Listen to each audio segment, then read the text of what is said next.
slow up, no I don't take shit. I got no love for the fakeness. If you wanna play tough and wanna hate this, I'll always show up.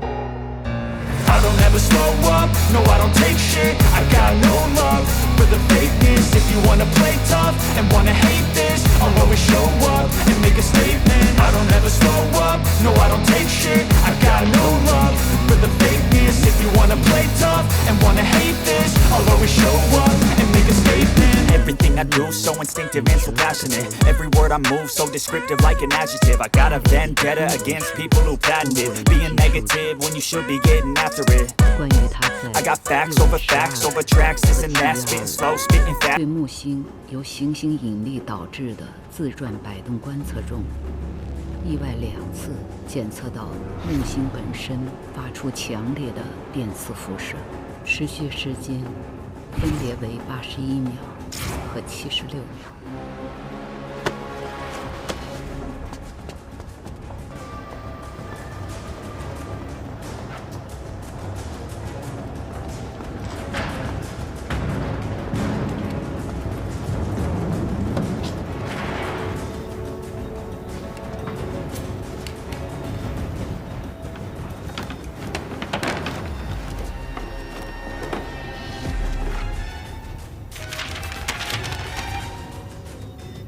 6月12日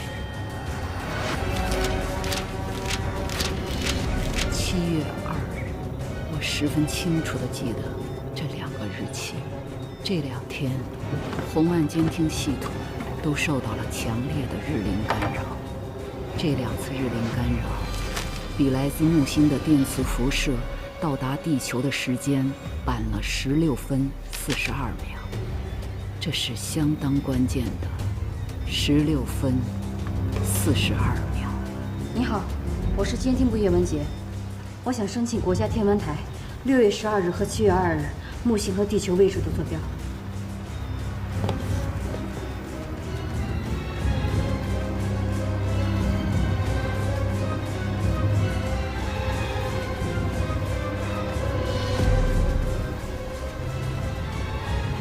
由木星到地球的距离很容易算出电磁辐射从木星直接到达地球消耗的时间，接着再计算出电磁辐射由木星到达太阳，再从太阳到达地球的时间，两者正好相差16分42秒。这段经历讲起来可能很无聊，但是我必须一字不漏地把它讲完。所以这个数据差和太阳辐射突变有关系吗？这与我当时的一个猜测有关。大家都知道，能量从日核反应区发出，开始是以高能伽马射线的形式向外传输，辐射区通过对这些高能离子的吸收再发射，实现能量传递。这种无数次的再吸收、再辐射的过程非常的漫长，毕竟一个光子脱离太阳可能需要1000年。是的，经过这个漫长的过程，高能伽马射线经过伦琴射线、极紫外线、紫外线，逐渐变为可见光和其他形式的辐射，辐射的频率逐渐递减，类似于一个缓慢下滑的斜坡。但是我的太阳结构数学模型却产生了一个新的结果，在这些不同频率辐射的转换间存在着许多明显的界面，类似于一级一级向下的台阶，辐射区由里向外，每越过一个界面，辐射频率就明显地下降一个等级。您是说辐射频率不是渐变的？这和传统观点有所不同。是的，我还发现这些界面会将来自低频侧的辐射反射回去，我将它们命名为能量镜面。非常的贴切，也非常不可思议。这一层层能量镜面有许多奇妙的性质，其中最不可思议的是它的增益反射。我猜测，能量镜面并非简单的将低频侧的辐射反射回去，而是将它放大了。以前我们观测到的那些狭窄频段的神秘突变，其实是来自宇宙间辐射被放大后的结果。所以在太阳表面，你观察不到任何相应的扰动，但这种特性过分离奇，难以证实。直到我发现了这至关重要的16分42秒。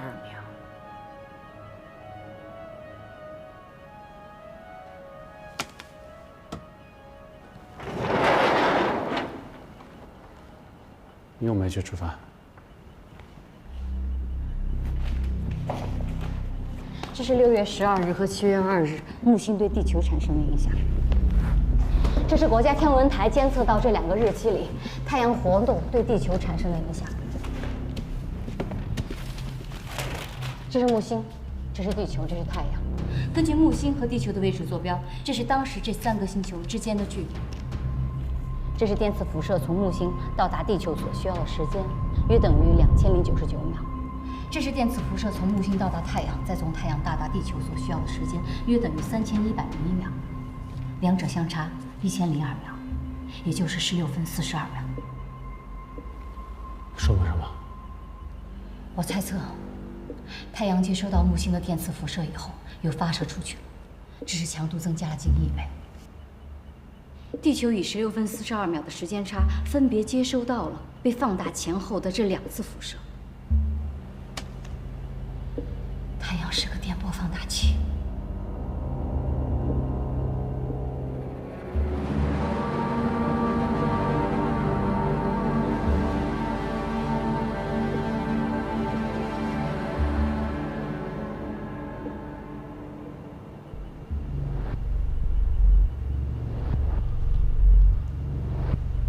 太阳随时都在接收来自太空的辐射，也包括来自地球的。它为什么只放大其中一部分呢？那是因为太阳对流层的屏蔽作用。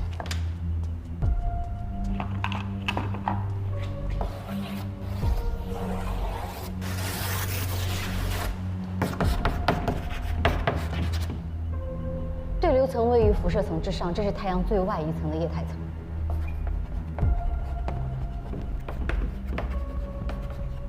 太空摄入电波首先要穿过对流层，才能够到达辐射层，从而被放大，然后发射出去。这就需要摄入的电波在功率上超过1个阈值。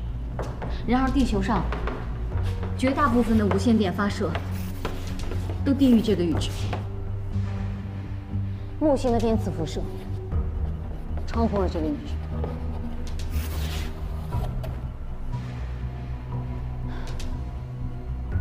红岸的最大发射功率也超过了这个阈值。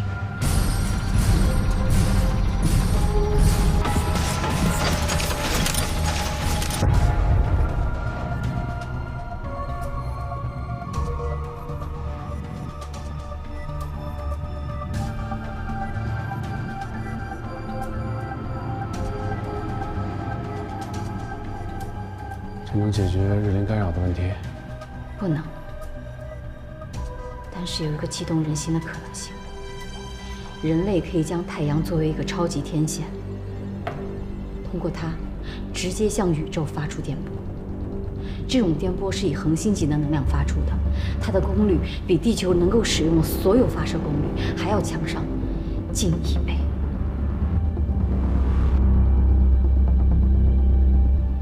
你是说，地球有可能进行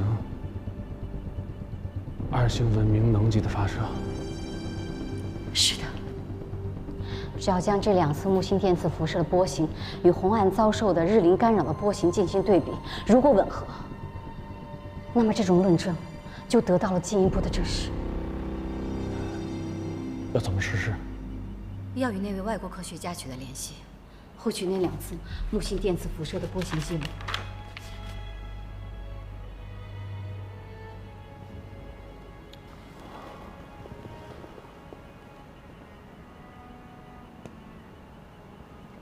困难很大。首先渠道不够畅通，其次审批也非常的麻烦。如果稍有不慎，就有里通外国的嫌疑。我只能试着帮你申请。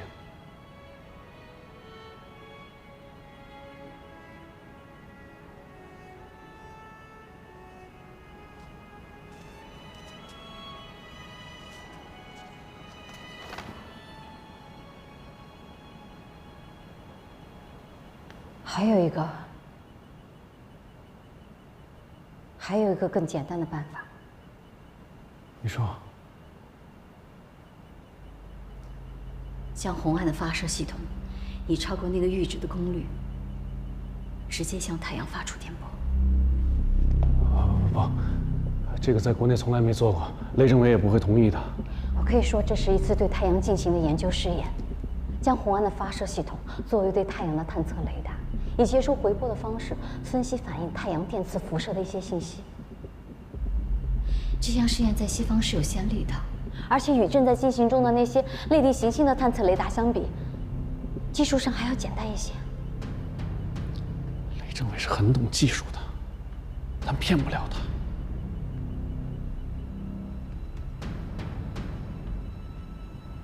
我想试一试。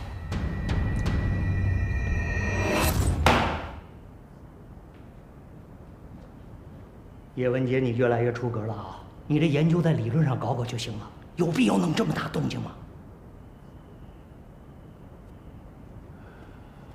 老雷，你也知道，所有的重大发现都必须经过实验，而且这个猜想一旦被证实的话，那将是史无前例的呀。就一次，行吗？对，就做一次，而且难度不大。这信号从发射到回收，其实只需要10几分钟。对呀，你正好红岸系统用这段时间可以调整为接收状态。我知道在技术上跟工作量上都没什么。杨卫宁，你缺的就这根弦儿，你向太阳发射超强电波，你想过潜在的重大问题和风险吗？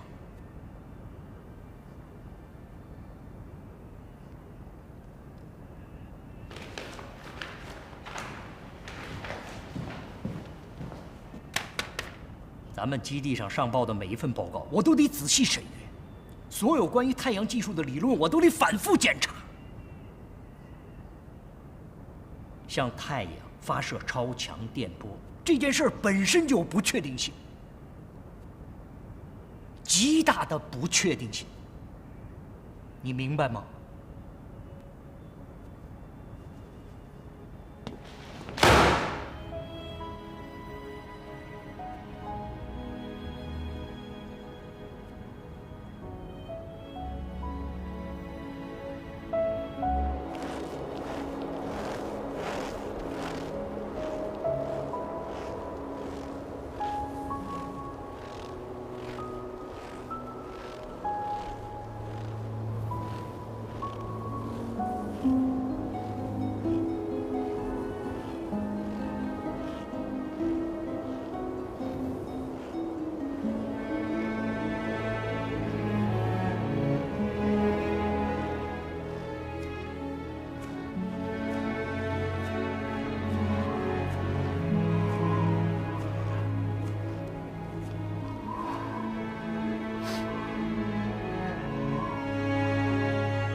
继续进行日轮研究吧，别再考虑实验的事儿了。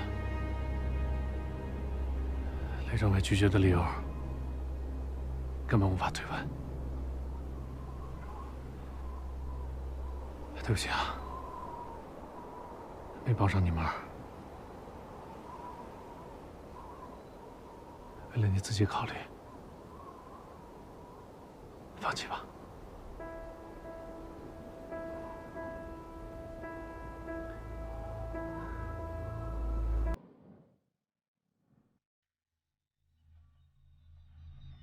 我没有听杨卫宁的建议，这是我心中许久未燃起的希望，我不能任它这么被扑灭，我要寻找机会完成实验。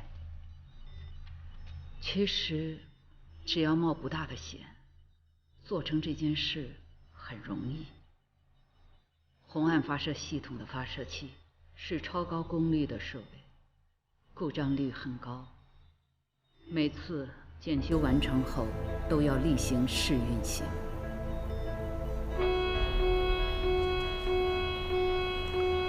张工，又出故障了。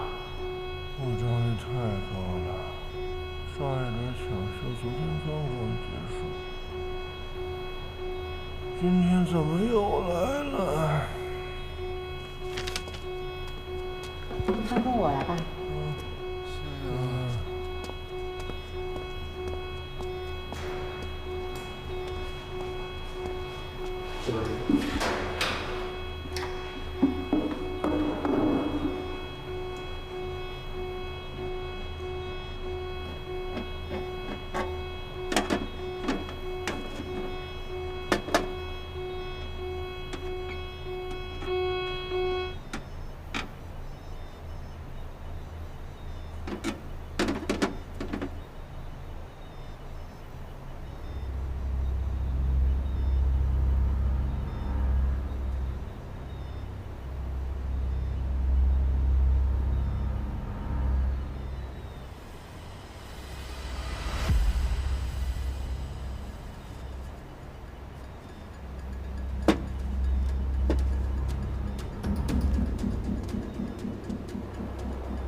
我将发射功率设置到刚刚超过太阳增益反射理论上的阈值，接着将频率设定在最可能被能量镜面放大的频率上。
最后，借测试天线机械性能为名，将它对准已斜挂在西天的太阳，发射了和每次正规发射一样的内容。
让基地电台在12000兆赫上接收。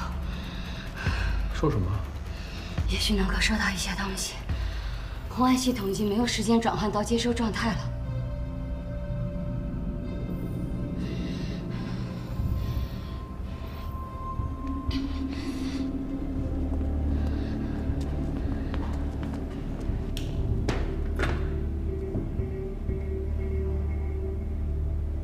我是杨维宁，让电台在12000兆赫上接收，随时报告。不对呀，电台的精度大概只能收到月球上外星人的信号。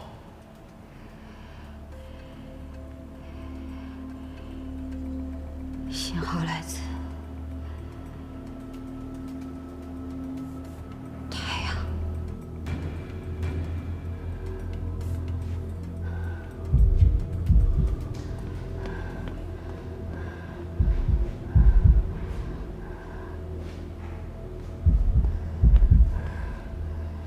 你用红外系统向太阳发信号了。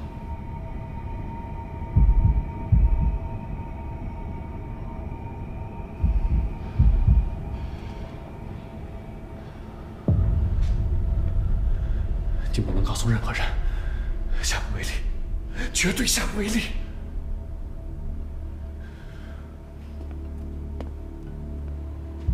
你这一测有什么不一样？就算有回波，那信号也是极其微弱的，完全会超出我们的接收能力。不，如果我的猜想正确，电台将会收到极强的回波，强得难以想象。只要发射功率超过1个阈值，太阳就能成1倍的放大电波。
知道了。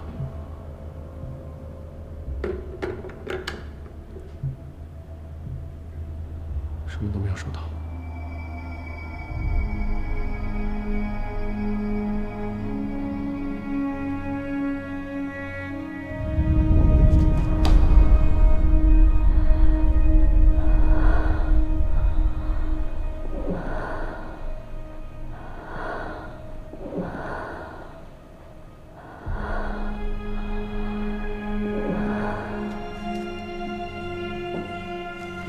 别想这个了，你看看这个，刚收到的，文家回信儿。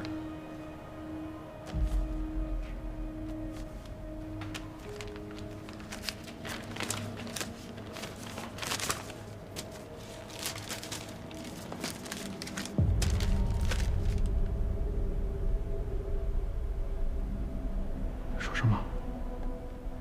他说他没有想到，在中国有研究行星电磁学的同行，希望多多合作联系。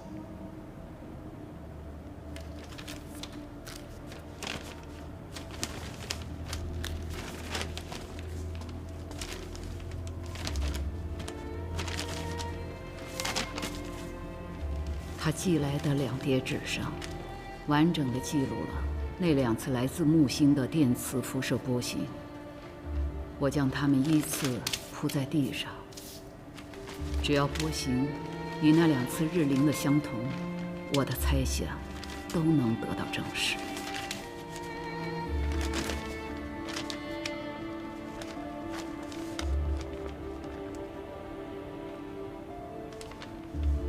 但排到一半，我就已经不抱任何希望了。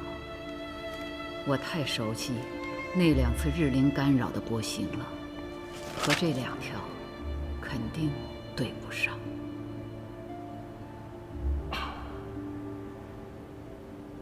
怎么了？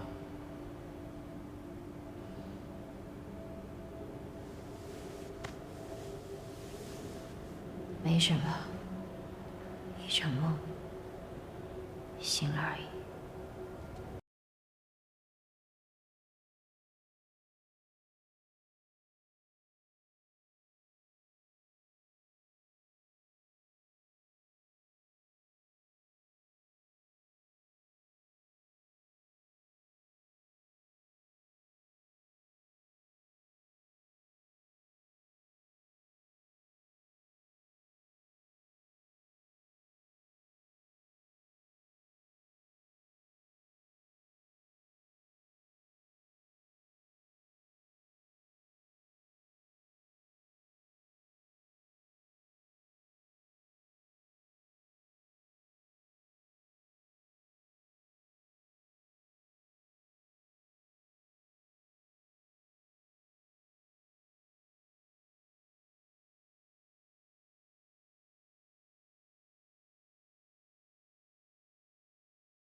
消灭人类暴政！消灭人类暴政！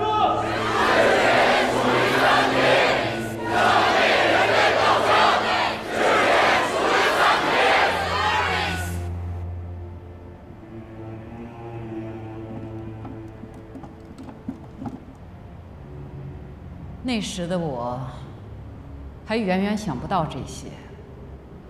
那次发射，就像一颗绚烂的肥皂泡，破碎之后，让我回到了平静的生活。红岸工程已经完成了它的实验和磨合，需要解决的技术问题越来越少。在我走进红岸基地4年后，杨卫宁放弃他的前途，和我结婚了。因为我成分不好，他丢了总工程师的位置。我们作为普通技术人员，留在了基地。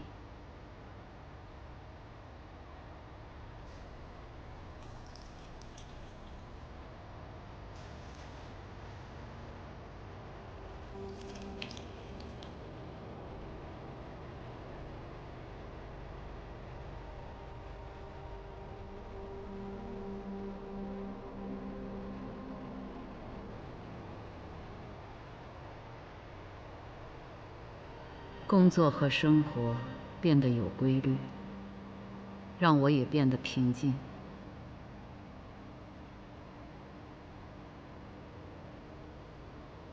平静之后，一种被紧张和恐惧压抑着的记忆，在我心中渐渐苏醒了。我开始用理性的目光，直视曾经伤害过我的疯狂与偏执，直视人类恶的一面。我阅读了大量的外文哲学和历史经典著作，那些思想家的卓越思考，将我引向了人性最本质，也是最隐秘的地方。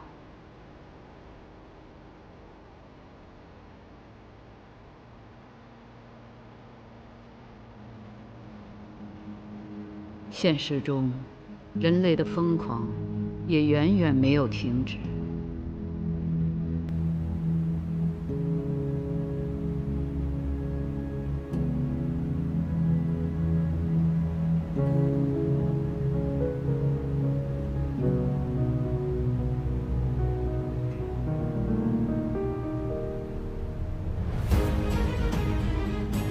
世界各地，每天都有人在疯狂砍伐。荒地面积日益扩大，人类的疯狂已达到了文明史上的顶峰。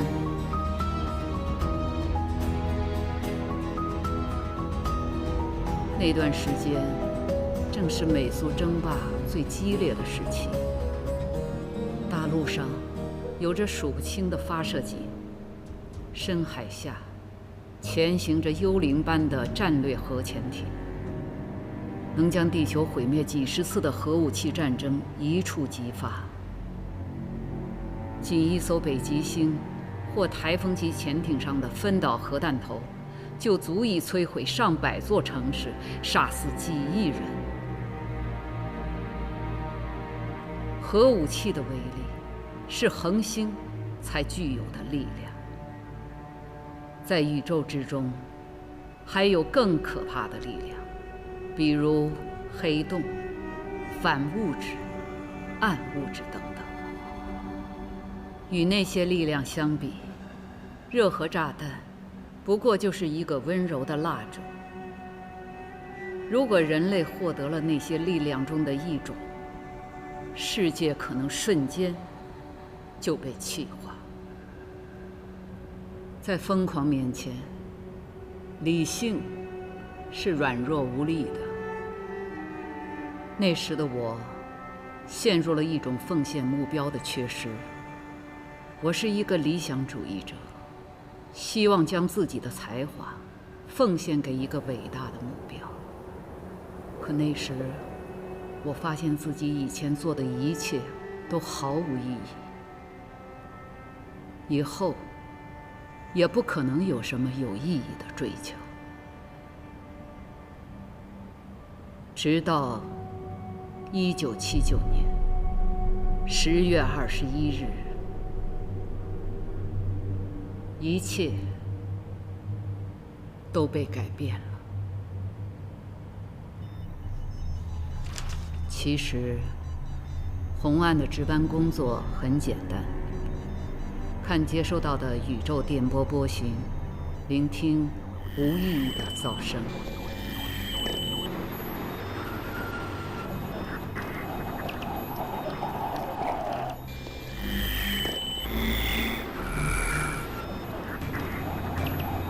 肉眼是很难辨别波形是否携带信息的。但我对宇宙噪音的波形太熟悉了，我意识到眼前移动的波形是被智能调制的。红岸接收到的宇宙电波识别度从未超过 C， 如果达到 A， 波段包含智能信息的可能性就大于90%。当时破译的结果是5个 A， 这种情况更加极端，它意味着接收到的信息使用的就是红岸发射信息的语言。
这个世界收到了你们的信息。我是这个世界的一个和平主义者。我首先收到信息是你们文明的信任，警告你们，不要回答，不要回答，不要回答。你们的方向上有1000万颗恒星，只要不回答，这个世界就无法定位发射源。如果回答，发射源将被定位，你们的行星系将遭到入侵，你们的世界将被占领。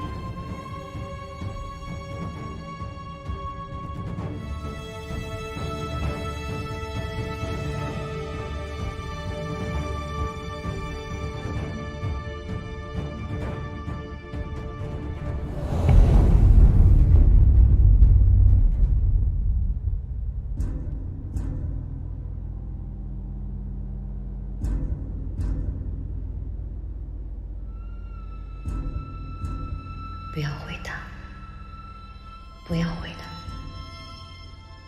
不要回答。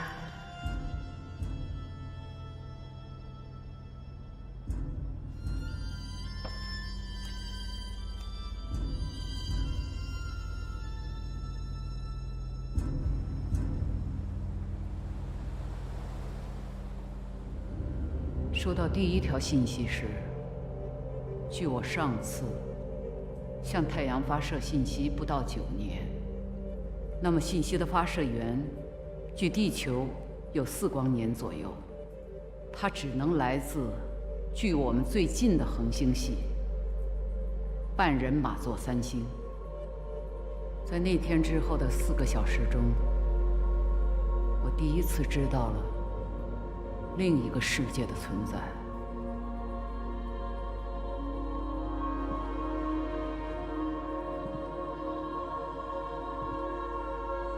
三体的存在，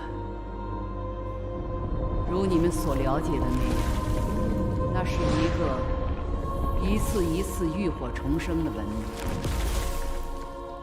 当然，也知道了他们星际移民的意图。没有人发现这一切。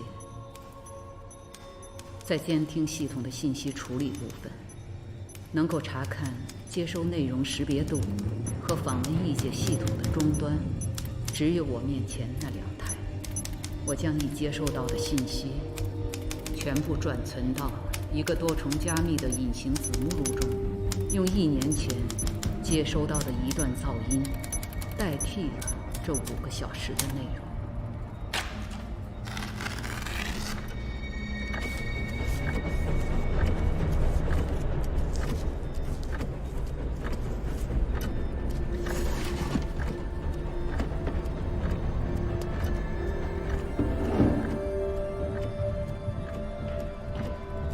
然后，我去了发射主控室。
到这里来吧，我将帮助你们获得这个世界。我的文明已无力解决自己的问题，需要你们的力量来介入。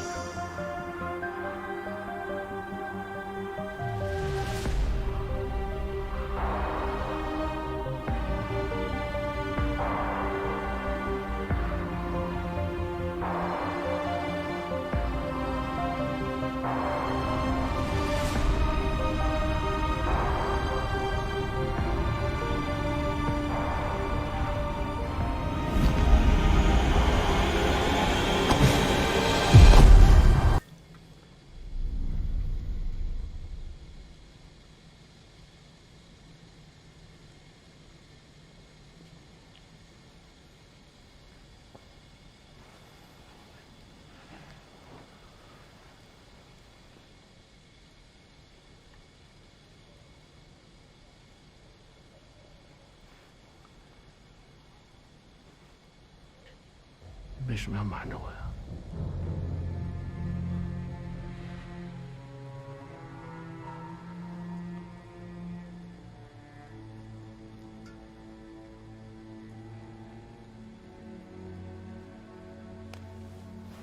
姐，千万不要有思想负担啊！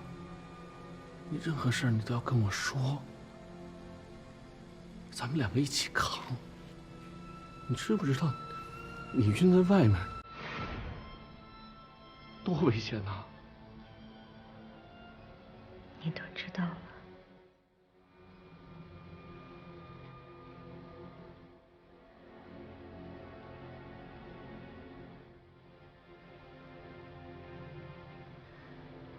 你怀孕这么大的事儿，你为什么不告诉我？为什么？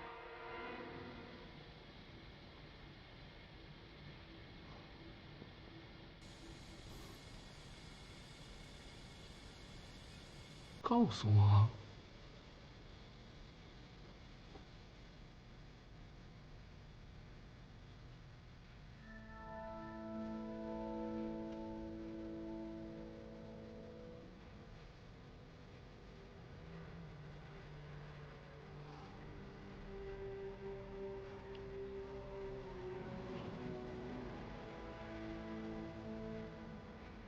就是在那天，我成了母亲。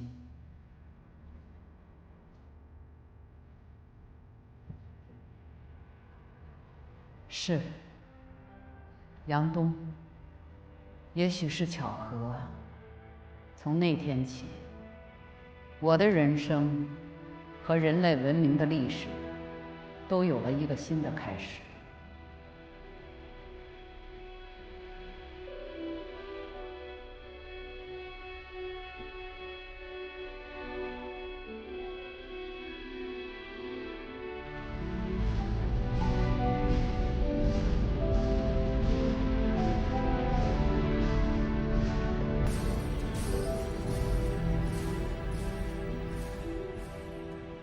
小王，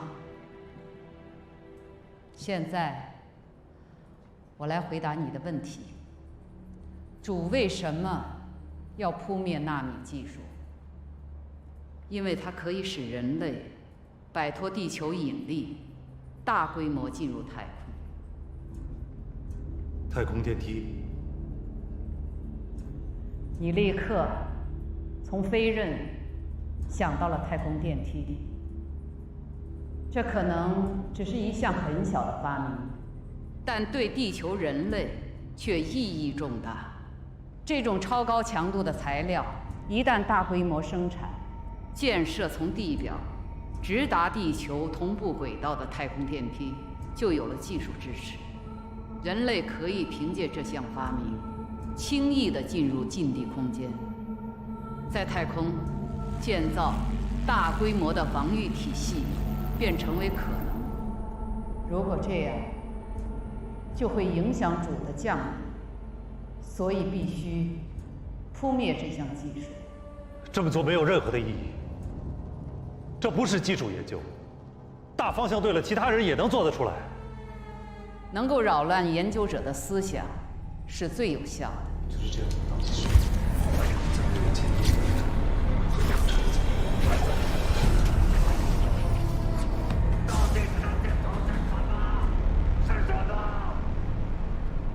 如你所说，这毕竟是应用研究，不像基础研究那么有效。基础研究，一切的一切都导向这样一个结果。物理学从来就没有存在过，将来也不会存在。我知道这样做是不负责任的，但别无选择。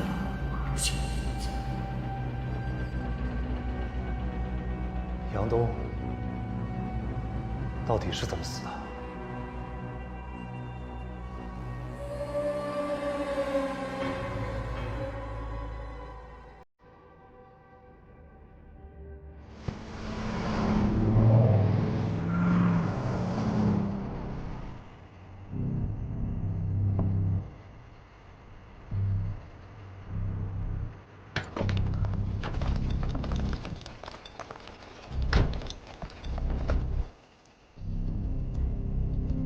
报告队长，已经到达外围预定地点。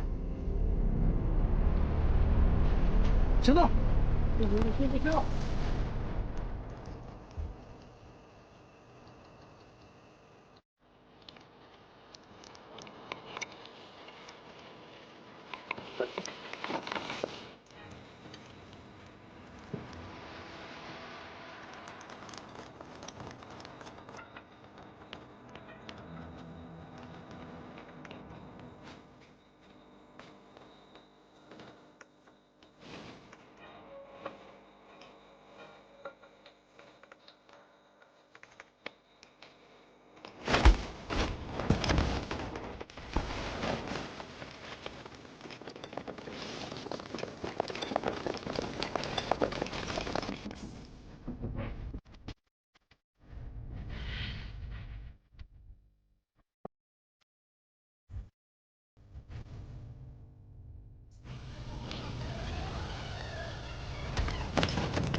其实，对于强大无比的主来说，我们所做的一切都没有意义。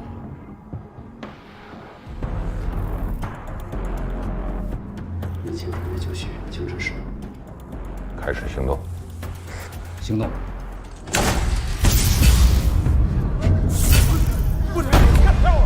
What happened? Shoot!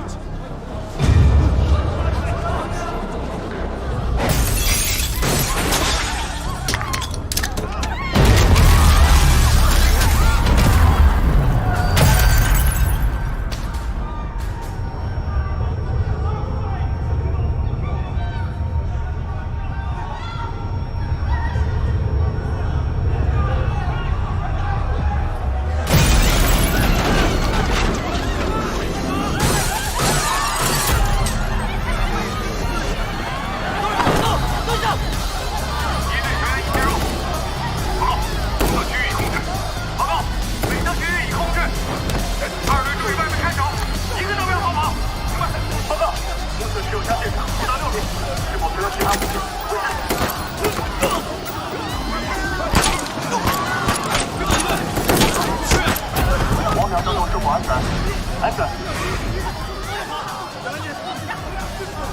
王教授，王教授，走。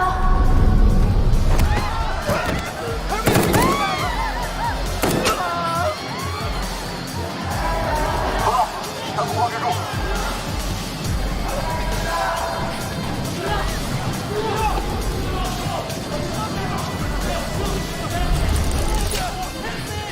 各小队注意，午夜文明全线部署人外，敌人已被控制，人血及另外2名人员手拿不明物体，可能具有性危险性。都别再动啊！再动就不好玩了。把武器都交出来啊！谁要再敢扎刺儿，直接给我穿了他！我知道各位都是不要命的，我们也是冲着不要命来的。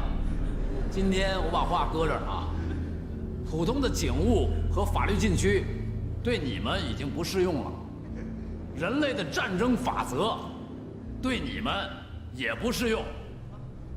既然你们决定跟全人类为敌，那咱们大家今天就没有什么可忌讳的了。各位警官，我们手上拿的是3枚原子弹。报告，有核武器，在头部有核武器。不要动！跪下！跪下！安总，安总，每枚当量1500吨级，这个是起爆开关。狙击手寻找有利射击位置。报告总指挥，请求寻找其他射击位置。同意。我们的要求很简单，让统帅走，然后咱们玩什么都行。我跟同志们在一起。狙击手，马上就位。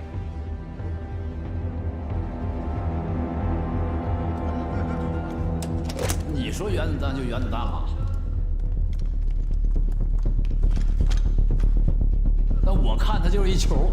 你要试一下吗？哎，别！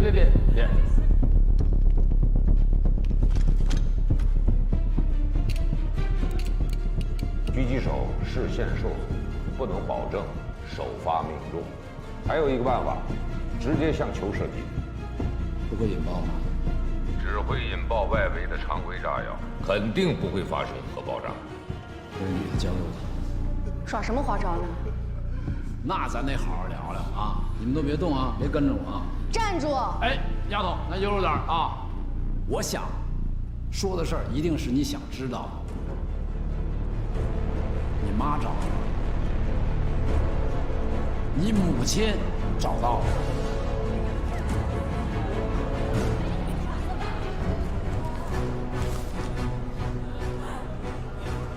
你妈的信。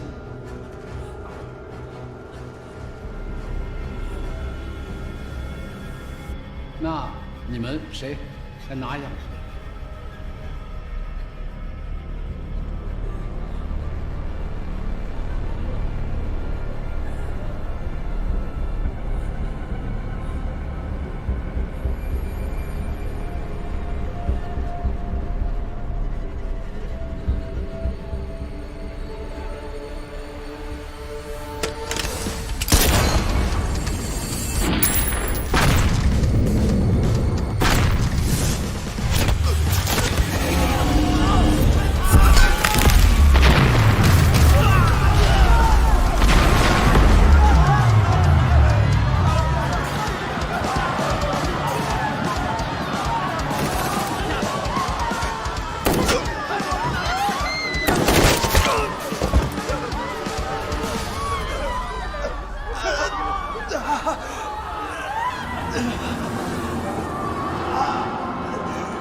枪放下。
怎么样？小场面，皮外伤，没事儿。从小打核弹还叫小场面？你说我这牛逼够不够我吹10年的呀？啊？够你吹1辈子。那就不亏。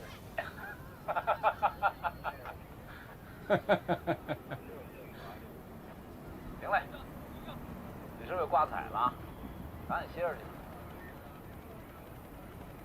睡觉。好嘞。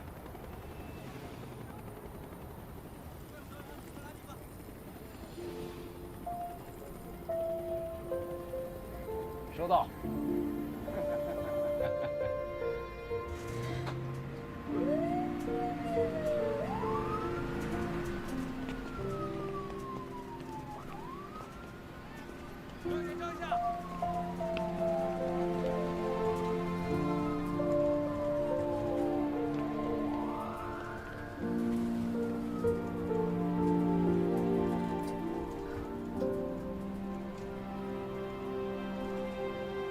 你这可不是皮外伤，距离5米引爆核弹，要命的是辐射。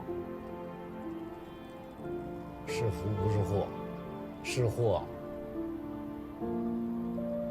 一笑而过。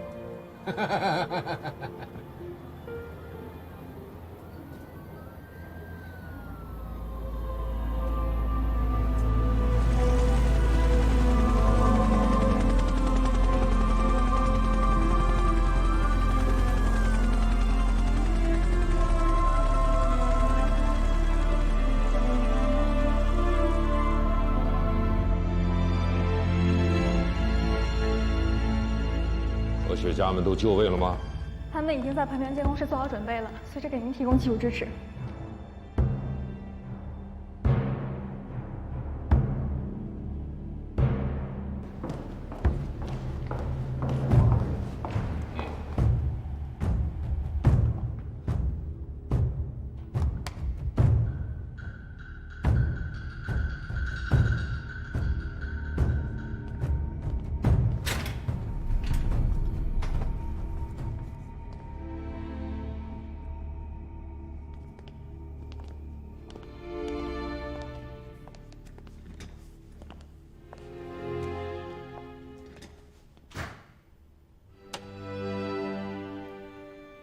我叫常伟四，开始吧。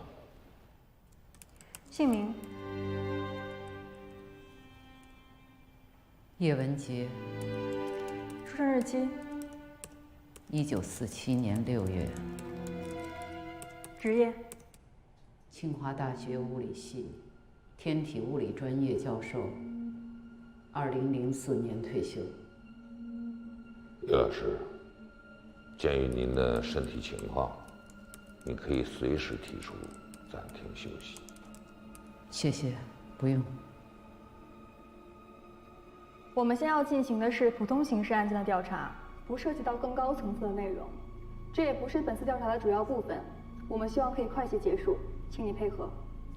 我知道你指的是什么，我会配合的。调查发现，在红岸基地工作期间，你有杀人嫌疑。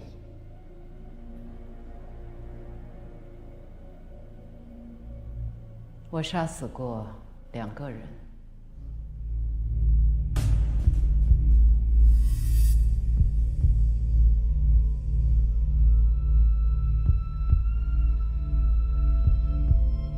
时间：1979年10月21日下午。受害者姓名：基地政委雷志成和基地工程师，我的丈夫杨伟宁。讲述一下你的作案动机。我是不是可以假设你们对当时相关的信息有所了解？基本了解，如果有不清楚的地方，我们会问你。好的。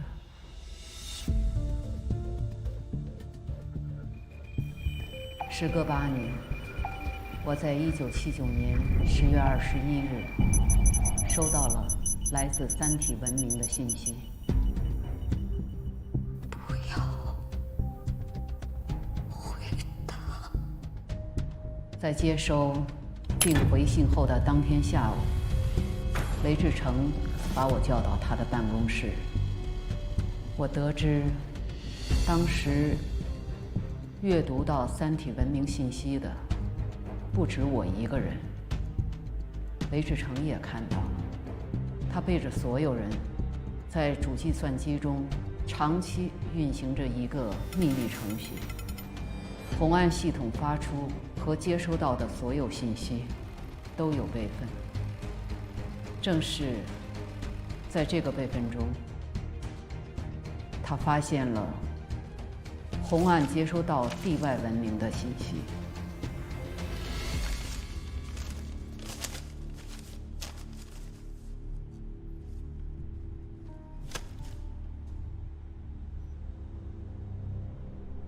叶文杰，我真没想到，从你接收到第一批信息到现在为止，已经整整过去8个小时。你不但没有向上级汇报，反而将信息私自删除或隐藏，是这样的吗？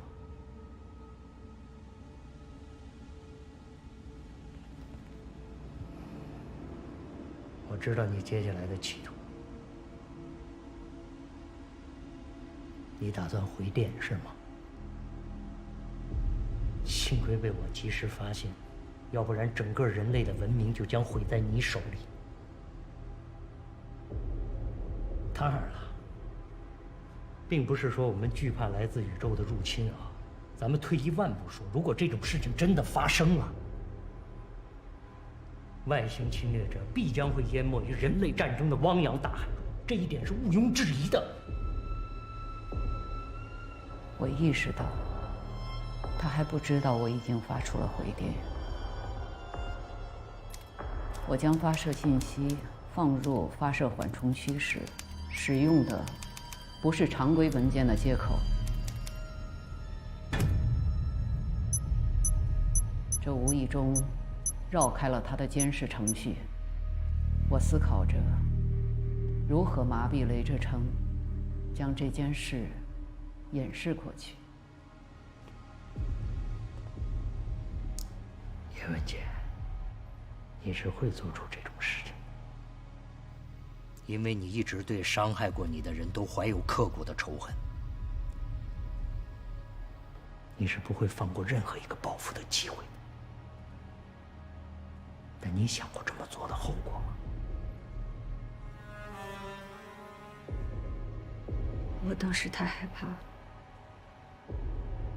所以才没有上网。太害怕了，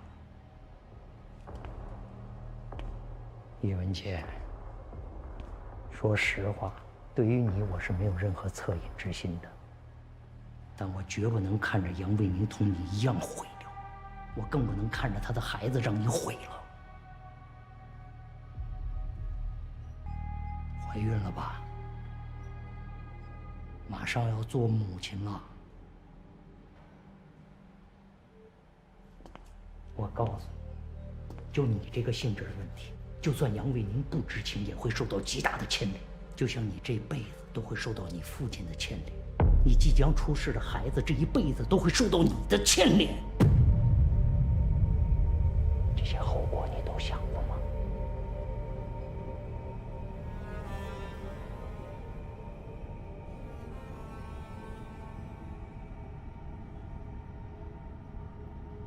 小叶，你坐下，来。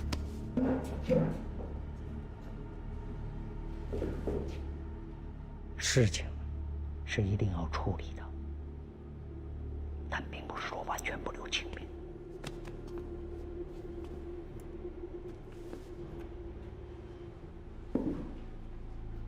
幸好现在这件事情只有你我二人知道，我们现在要做的就是让这件事情的影响降到最低最小。从现在起，不要对任何人提起这件事情，包括杨卫宁在内。剩下的事情，我来替你做。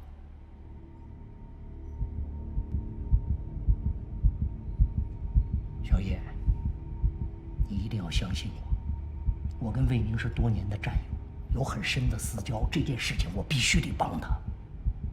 只要你肯配合，就可以避免可怕的后果。那一刻，我明白了雷志成的用心。他想成为第一个发现外星文明的人。这确实是一个名垂青史的绝好机会。一旦他上报此事，我回复的信息很快就会被发现，人类会穷尽所有的科技军事力量，阻止三体人的到来。我答应了他，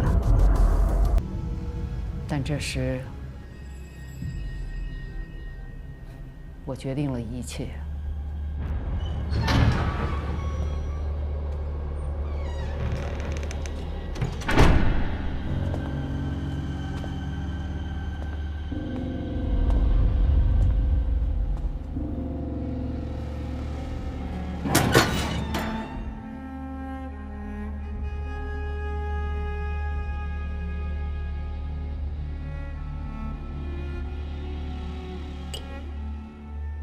我拧松了设备间主机柜最下方的接地线的螺栓，因为我时常需要检查设备，所以谁也没有注意到我干了什么。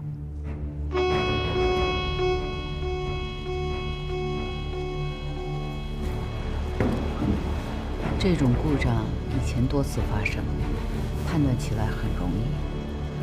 但不会想到设备间接地线顶端的故障，因为那里固结很好，一般没人动。问题一般都会出在悬崖壁上的那部分接地线。这里是监听室，接地线又出故障了啊！马上找人检修一下。好嘞。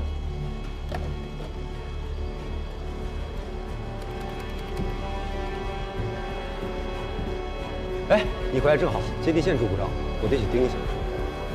我去吧，你在这守着。如果影响了这次监听，就上报基地指挥部。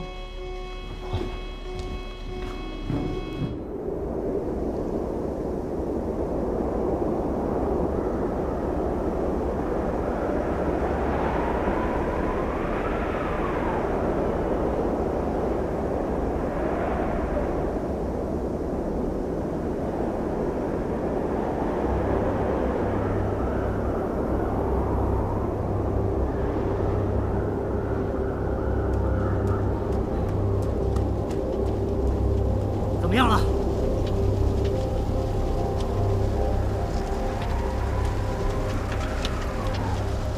那你怎么能确定雷志成一定会下去呢？他是一名很敬业的政工干部，他会忠实地按照那时对干部的要求去做，和群众打成一片，时时刻刻站在第一线。也许是为了做姿态，但他的确做得很好。基地极难险重的活，都少不了他的身影。怎么样了？故障找着了吗？上下都找过了，没有找到故障，好像不是这的问题啊。好像是什么工作态度？这么重要的工作怎么能出现好像？把那包摘下来。政委。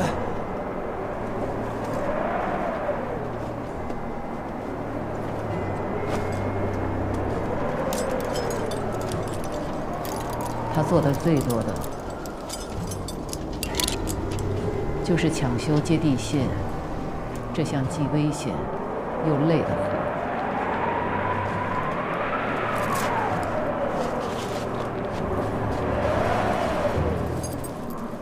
政委，不行，我也得下去。那你打算他下去以后切断绳子？钳子都有用，这都有用。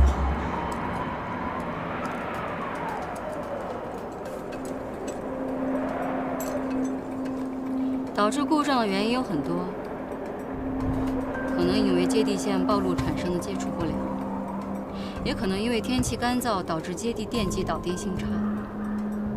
原因很细碎也很复杂。你刚来没有多久，雷政委不会怪你的。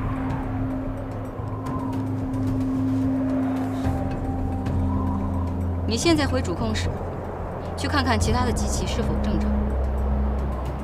好，去吧。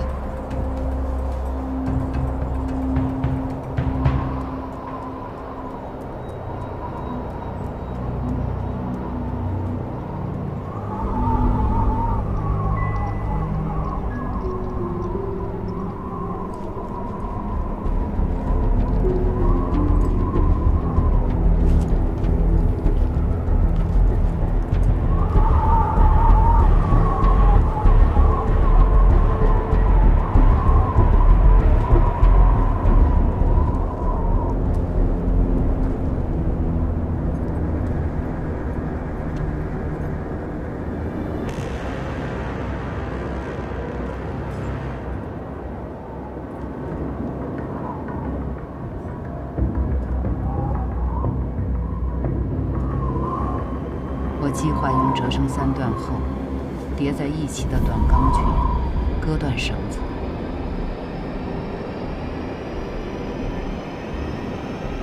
这样绳索的断口看不出是锯断的。只是没想到，文杰，怎么样了？这谁在底下呀？雷政委。啊？就他一个人啊？哟，那不行啊！这活他一个人干起来太费劲了，我下去帮他。再多拿一条绳子吧。不用，这绳子紧2个人没问题，放心吧。当初为了赶时间，我们曾经1根绳子拉过3个人。这老雷在底下半天了，别让他等了，赶紧下去。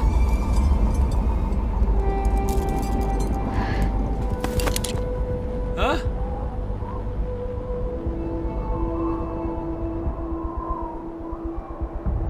检修安全有规定，绳子不可以共用，必须多来1条。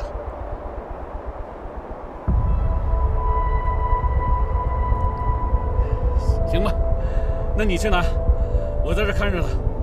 啊，去吧。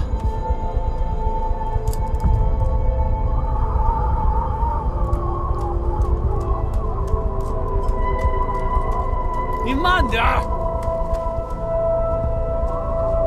别跑。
等我回来后，雷志成和杨卫宁已经检查完毕，正顺着同一条绳子向上爬。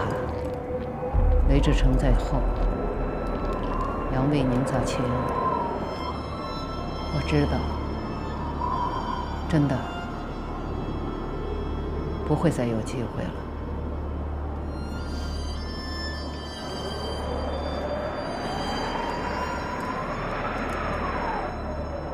所以，我掏出了那叠钢锯。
冷静，毫不动感情地做了。我找到了为之献身的事业，付出的代价，不管是自己的，还是别人的，都不在乎。而且，我心里知道，全人类为了这个事业，都将付出史无前例的巨大牺牲。这仅仅是一个微不足道的开始。我听到了2、3声短促的惊叫，然后听到身体摔到崖底乱石上的声音。等了一会儿，我看到崖底的那条小溪变红了。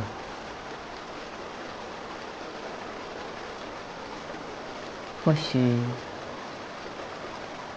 那红色只是我的想象，毕竟小溪在那个时候的水流不像夏天那么多。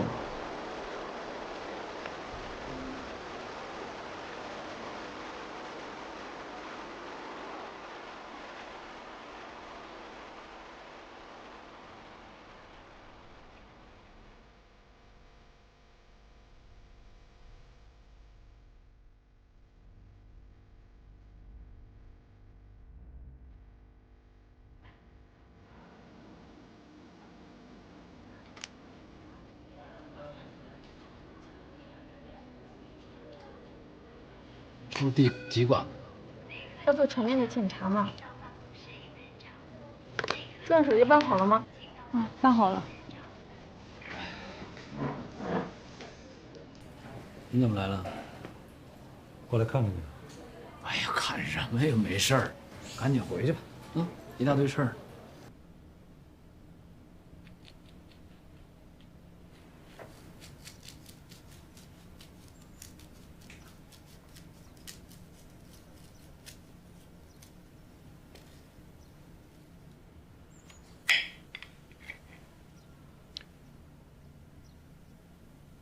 你真找这一个去了？我哪儿找去？反正干这行20年了，就知道对付这号人，就得这样。我就知道。英杰怎么样了？开始审了吗？今天早上开始了。那你还跟着干嘛呢？你替我盯着呀，然后回来仔仔细细的跟我汇报。弄着干嘛呀？你赶紧让王教授回去，他有任务呢。汪教授，你放心，我会照顾好石贝。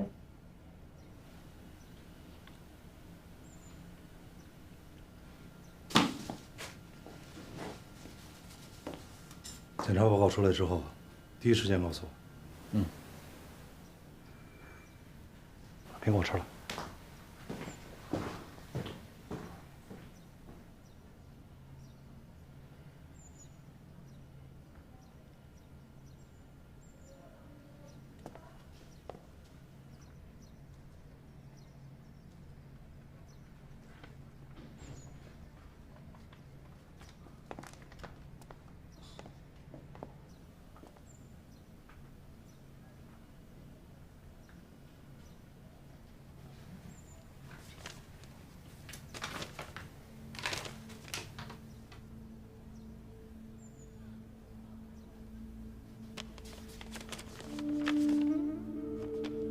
你这个指标，我知道，看得懂。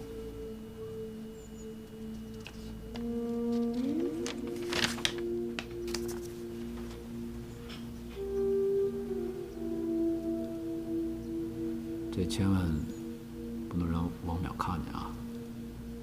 他那人一旦知道了，肯定又得一个人躲起来哭去了。干嘛呀？哎呦，我又没死。跟根烟。医院不让抽烟。哎呀。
叶老师啊，您后悔过吗？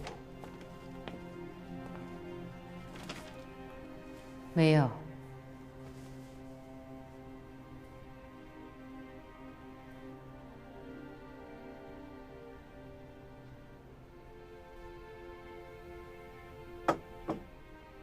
也许有过那么一段。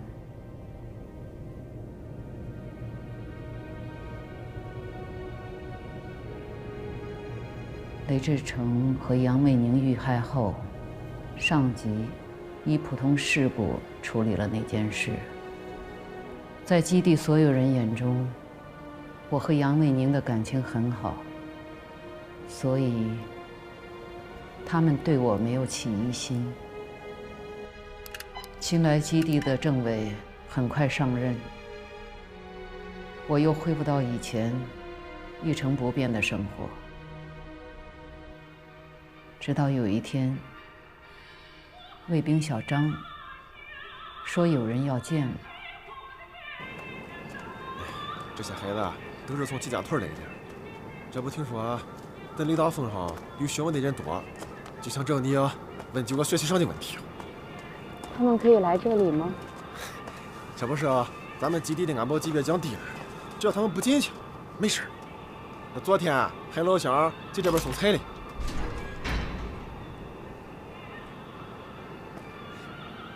哎，孩子们，这位就是你们要找的叶老师。老师好。老师你好，我能请教您一个问题吗？课本上说自由落体开始一直加速，但最后总会以匀速下落。俺们想了好几个晚上，都没整明白。你们跑这么远，就是为了问这个问题呀？要高考了，俺们老师说这题很重要。高考？就是考大学，谁学习好，考的分高，谁就能上。1年前就是了，您还不知道？大学不用写推荐信了吗？不了，谁都能考。那以后，隔3差5就有孩子来请教，有时来的人多。经过基地领导同意，我就在我的房间里支起一块小黑板，给孩子们讲课。物体总保持匀速直线运动或静止，惯性因质量变化而变化。大家听懂了吗？听懂了。好了，这堂课就上到这儿。今天是除夕，大家早点回家过年吧。叶老师，俺娘让你去俺家吃饺子。叶老师，俺娘也让你去俺家。叶老师上俺家。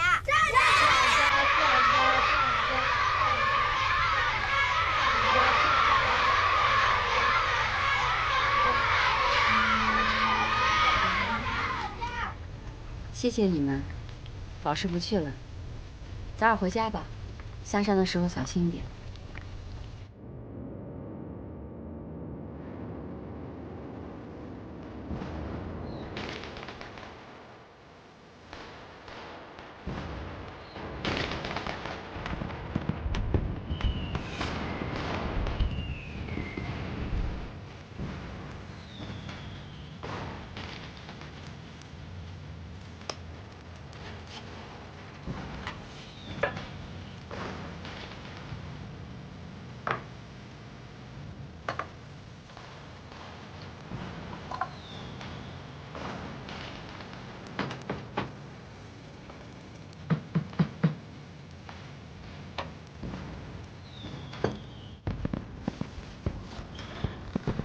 过年好啊，姐！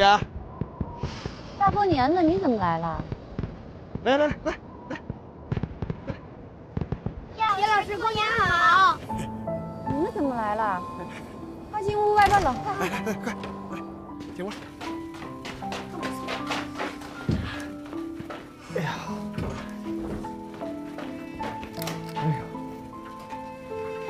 赶巧了，俺值班，要不然这几个孩子也找不着这里。姐，姐，俺还得去巡逻，你得看着他们点啊！哎，你几个要听老师的话，不准乱跑。下山的时候找我，我去送你，知道吧？知道了。啊，姐，那对了，谢谢。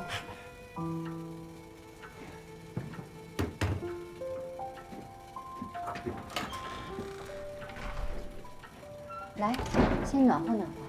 谢谢叶老师。冷不冷啊？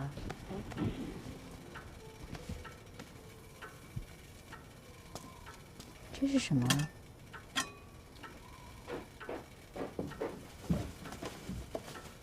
叶老师，俺娘说大寒小寒吃饺子过年。您不是下山不方便吗？所以俺们仨过来陪您。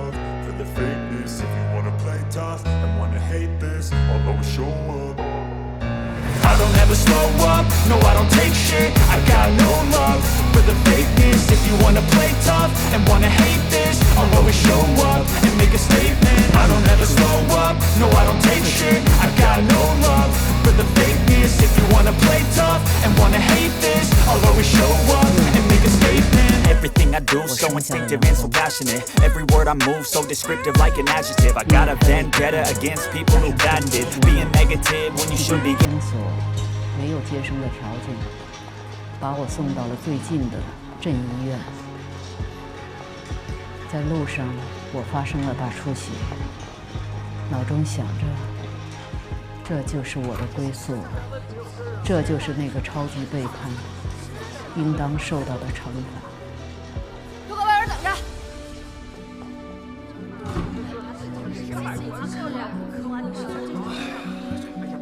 都这老长时间了，咋还没出来呀？是啊，这出啥事儿了？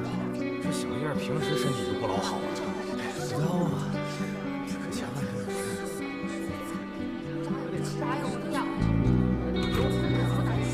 万你们谁是家属啊？咋样了？家属？这他也没有家属啊，没有啊。那啥，他大出血了，咱血库血不够，得有人给他献血。这我的，算家属。不是谁都能献的，得血型一样才行。后来，医生告诉我出血达到2000多毫升，是齐家屯的几十位乡亲给我献血，我才活下来。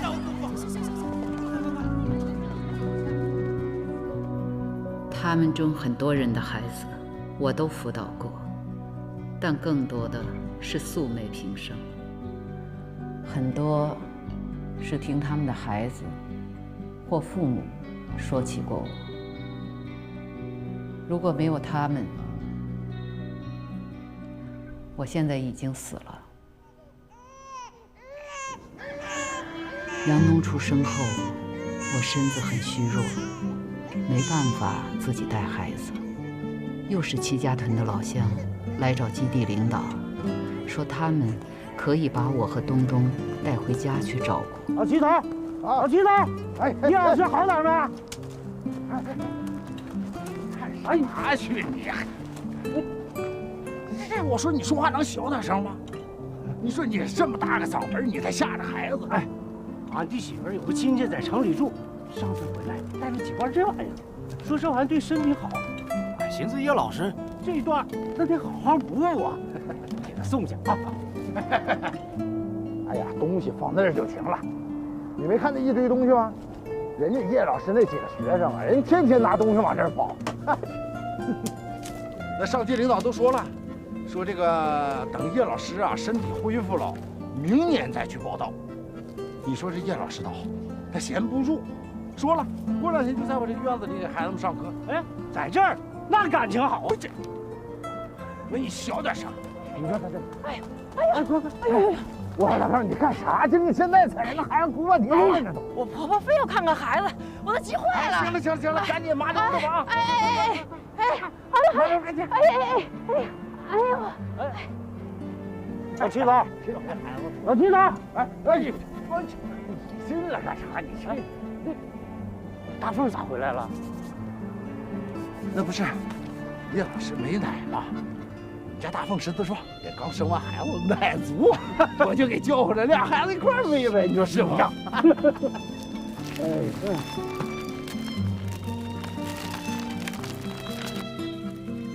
东东是吃百家奶长大的，屯子里的人都很喜欢他，说孩子有灵气。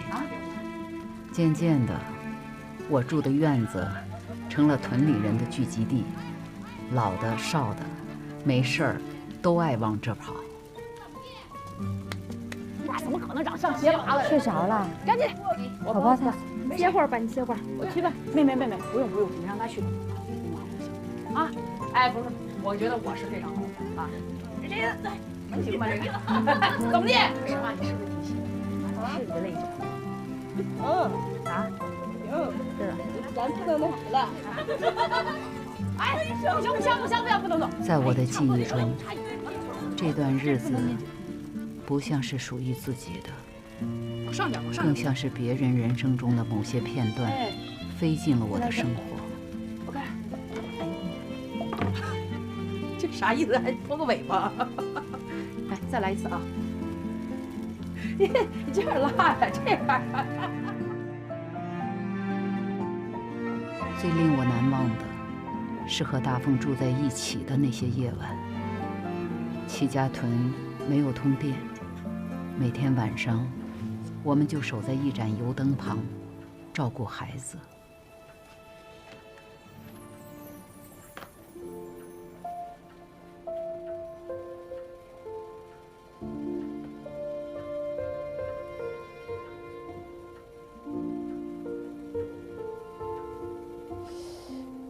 么觉得有点冷啊？嗯。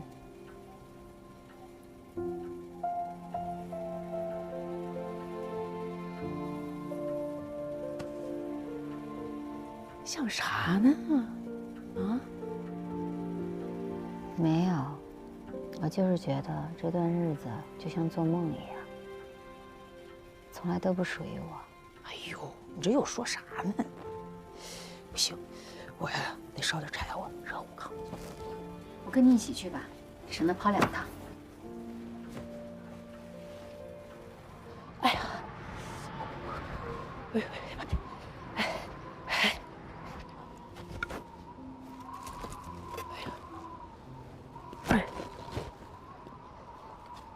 I don't ever slow up, no I don't take shit. I got no love for the fakeness. If you wanna play tough and wanna hate this, I'll always show up. I don't ever slow up, no I don't take shit. I got no love for the fakeness. If you wanna play tough and wanna hate this, I'll always show up and make a statement. I don't ever slow up, no I don't take shit. I got no love for the fakeness. If you wanna play tough and wanna hate this, I'll always show up and make a statement. Everything I do so instinctive and so passionate. Every word I move so descriptive like an adjective. I got a vendetta against people who patented being negative when you should be getting after it. I got facts over tracks, this and that. Spitting slow, spitting fast. I could roast, I could gas. Think I'm okay at last, but I don't know if that can erase all the past. And the pettiness, a reflection of the emptiness. Hilarious, you think you're worth my time, you're delirious. Mysterious, because you hide behind a fake exterior. Inferior, you know I'll always be a bit superior. Get off of me, this ain't no humble brag. I want you to hear words, you can say them back. I want you to feel free from the chains at last, and to believe in what you got, it was built to last, yeah. Now that I've been put through hell, I never got anyone's help. I had to do it all myself. 好在苦日子过去了。女儿出生2年以后，你跟你父亲的案件得到了彻底平反。是的，我接到了母校的来信，说我可以立刻回去工作。随信寄来的还有一大笔汇款。 那是我父亲落实政策后补发的工资。在基地会议上，他们终于愿意叫我一声叶文洁同志。那时候，我想起了2年前，我向三体世界发出的那封信。 我心里清楚，我永远不可能是他们的同志。在你离开基地之前，你再也没有收到过三体的信息吗？想要得到三体世界的回复，至少需要8年。而且，我离开基地后，就再也没有接收条件了。那你回去以后适应了？ 毕竟时代变化了。是的，所有人都变了。他们开始重视技术，接近科学，相信奋斗，脚踏实地。在第1次全国科学大会上，郭沫若宣布，科学的春天到来了。那时候，我经常地问自己。 疯狂就这样结束了，理智和科学真的开始回归了。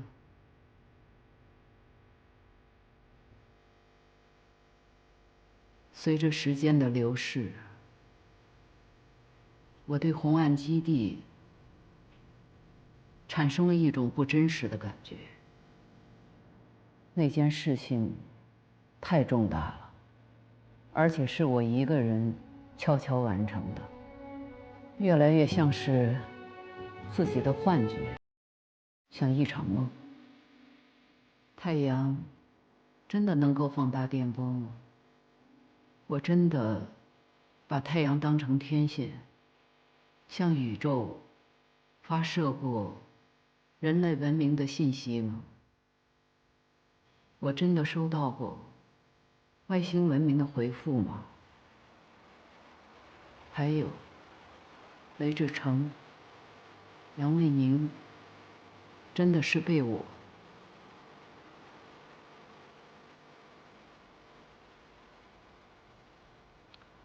可那毕竟是真实的呀。我对那次超级背叛产生了一丝怀疑。我试图在工作中麻木自己，以便忘掉过去。这种方式让我感到很安全。岳老师，真的能忘掉吗？很难。我试着去理解那些伤害过我的人，我觉得宽容也许能够帮助我。我希望他们也能够走出来。刚才你提到了伤害你的人，包括谁呀？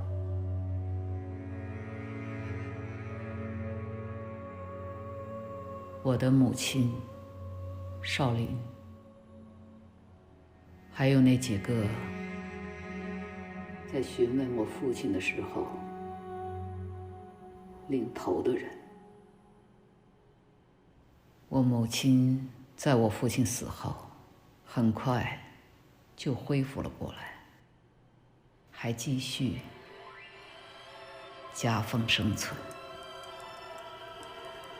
直到1977年，她嫁给了一位被撤职的原教育部高干。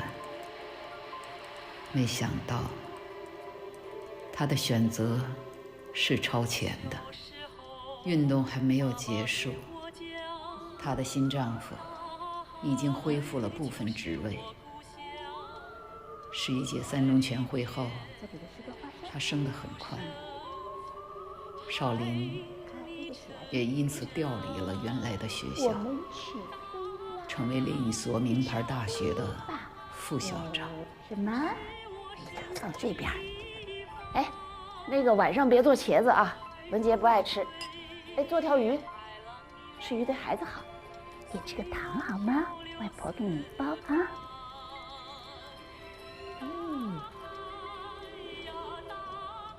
这孩子真乖。哎，这些年你吃了不少苦吧？是怎么熬过来的呀？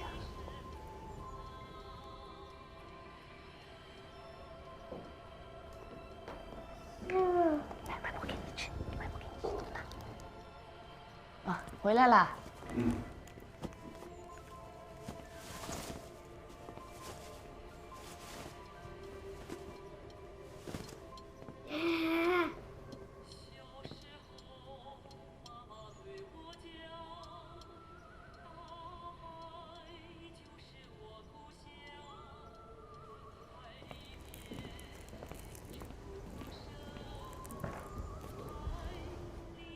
哎，你工作还好吧？都挺好的。系里的老师大多都是父亲的学生和同事，都挺照顾我的。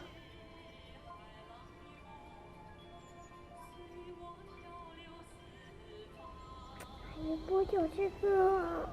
好，我给你买了一件新衣服，我带你去看看好吗？我的姐姐是。好的，我们把糖一块拿去，好吗？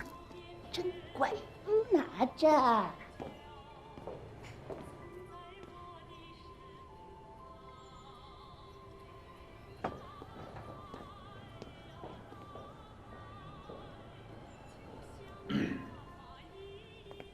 那次晚饭后，她的那个丈夫送我们走了很远。以后啊，欢迎你的孩子常来，但有一点，千万不要去记历史旧账。关于你父亲的死，其实你母亲没有责任，她他也是受害者。倒是你父亲这个人嘛，对自己那些信念的执着有点变态，所以一条道走到黑，抛弃了对家庭的责任，让你们母女2个人受了这么多苦。你没有资格谈论我的父亲，这是我和我母亲之间的事儿，与别人无关。